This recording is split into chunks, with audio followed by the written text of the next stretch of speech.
আশা করি আপনারা সবাই ভালো আছেন। আপনাদের সবার ভালোবাসা নিয়ে কিন্তু আজকে একটা কারেন্ট টপিকের ওপর ভিডিও নিয়ে এসেছি।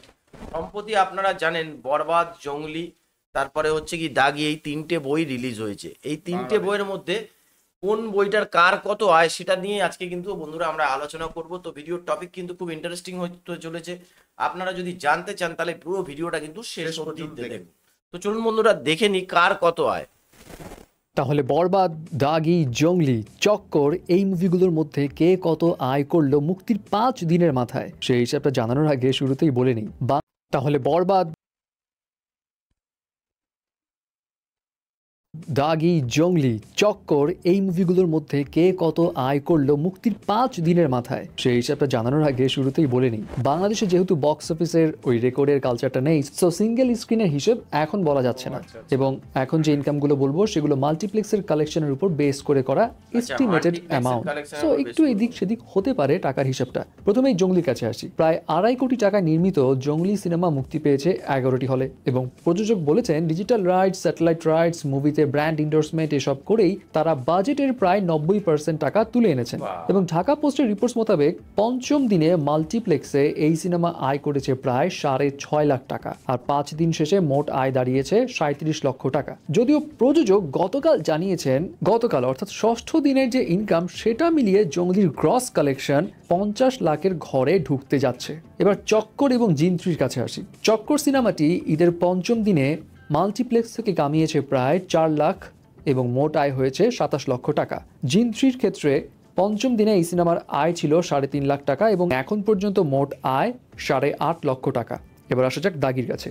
আয়ের দিক থেকে কিন্তু আফরানিশোর দাগি সেকেন্ড পজিশনে রয়েছে, এবং ঢাকা পোস্টের রিপোর্টস অনুযায়ী পঞ্চম দিনে মাল্টিপ্লেক্সে এই সিনেমাটি আয় করেছে 32 লক্ষ টাকা এবং 5 দিনে মোট আয় করেছে মাল্টিপ্লেক্স থেকে 1,28,00,000 টাকা। যদি সিঙ্গেল স্ক্রিনে হিসেব ধরা হয় তাহলে সেই হিসেব অনুযায়ী পঞ্চম দিনেই এই সিনেমার আয় 2 কোটি টাকার মতো ছাড়িয়ে যাবে। এছাড়া প্রযোজক শাহরিয়ার শাকিল তিনি জানিয়েছেন শুক্রবার অর্থাৎ পঞ্চম দিনেই একদিনের মাথাতেই এই মুভির জন্য শুধুমাত্র সিনেপ্লেক্সেই 10,000 দর্শক মুভিটি দেখেছে। তাহলে বোঝা যাচ্ছে দাগের ডিমান্ড কিন্তু বেশ ভালোই রয়েছে। তবে বস, ডিমান্ডের দিক দিয়ে শীর্ষে তো বরবাদ রয়েছে, এটাতে কোনোই সন্দেহ নেই। ইনফ্যাক্ট বরবাদের টিকিট নিয়েও এখনো হাউকাউ চলছে, অনেক দর্শকরা টিকিটও পাচ্ছে না, এবং 120টার মতো হলে মুক্তি পেয়েছে বরবাদ। তার মধ্যে রিপোর্টস বলছে পঞ্চম দিনে মাল্টিপ্লেক্স থেকে এস্টিমেটেড অ্যামাউন্ট দাঁড়িয়েছে 2,50,00,000 টাকা বা তার একটু বেশি, এবং ষষ্ঠ দিনে এসে এই ইনকামটা মাল্টিপ্লেক্স থেকেই 3 কোটি টাকা ছাড়িয়ে যেতে পারে। আর সিঙ্গেল স্ক্রিনের হিসেব তো এখন বলা যাচ্ছে না, বাট সিঙ্গেল স্ক্রিনে যে ইনফরমেশনটা এসছে সেটা হলো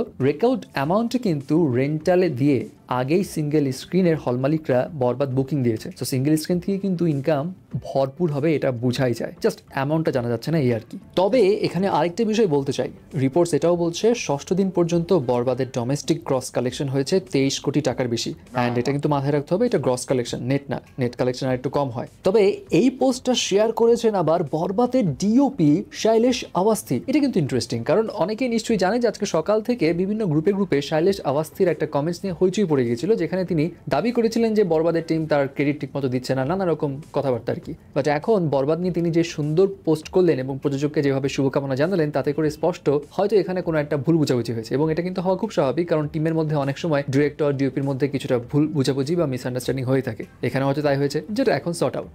এবং প্রযোজক শেরিন আক্তার সুমি তিনিও জানিয়েছেন যেভাবে বরবাদ যাচ্ছে তাতে করে এই বরবাদ মুভিটা ব্লকবাস্টারের পথেই কিন্তু যাচ্ছে, এবং তিনি এটাও জানিয়েছিলেন সিঙ্গেল স্ক্রিনে রিলিজের আগেই টেবিল কালেকশন যা উঠেছে তাতে করেই তার যে ইনভেস্টমেন্ট ছিল সেই ইনভেস্টমেন্টের 1/3 বেশি টাকা উঠে গেছে। এবং বলে রাখি বরবাদের কিন্তু বাজেট ছিল প্রায় 15 কোটি টাকা।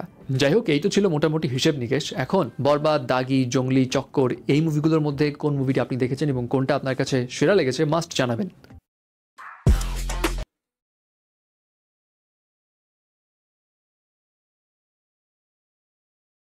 তো বন্ধুরা দেখলেন তিনটে যেসব মুভিগুলো এখনো পর্যন্ত বাংলাদেশে রিলিজ হয়েছে, তার মধ্যে কিন্তু বরবাদ মুভি অলরেডি কিন্তু ব্লকবাস্টারের দিকে এগিয়ে যাচ্ছে, কারণ প্রায় কত কোটি, 23 কোটি টাকা তুলে ফেলেছে। আর একটা জিনিস বুঝলাম না, সিঙ্গেল স্ক্রিন এটা কি ব্যাপারটা, এটা আপনাদের যদি জানা হয়ে থাকে। আমার মনে হয় সিঙ্গেল স্ক্রিন বলতে মানে সিনেমায় যেগুলো চলছে সেগুলোই কি, আমার মনে হয় ইউটিউব এইসব গুলো ছাড়া হতে পারে। আমি এটাই আমরা দর্শকদের কাছে অনুরোধ করব, আপনাদের কাছে অনুরোধ। আর আপনাদের মধ্যে সত্যি কথা বলতে এই মুভিগুলোর মধ্যে সবচেয়ে কোন মুভিটা ভালো হয়েছে সেটা কিন্তু আপনারা কমেন্ট করে জানাবেন। আর এই ধরনের ভিডিও যদি আপনারা দেখতে চান আমাদের চ্যানেলটাকে সাবস্ক্রাইব করে নিন। আমরা কিন্তু আমাদের চ্যানেল নতুন ভিডিও কিন্তু এবার থেকে আনতে থাকবো। তো বন্ধুরা আজকের মতো এখানেই শেষ করছি, আবার কালকে দেখা হবে একটা নতুন টপিক নতুন ভিডিও নিয়ে। ততক্ষণে সবাই ভালো থাকবেন, সুস্থ সুস্থ থাকবেন। থাকবেন।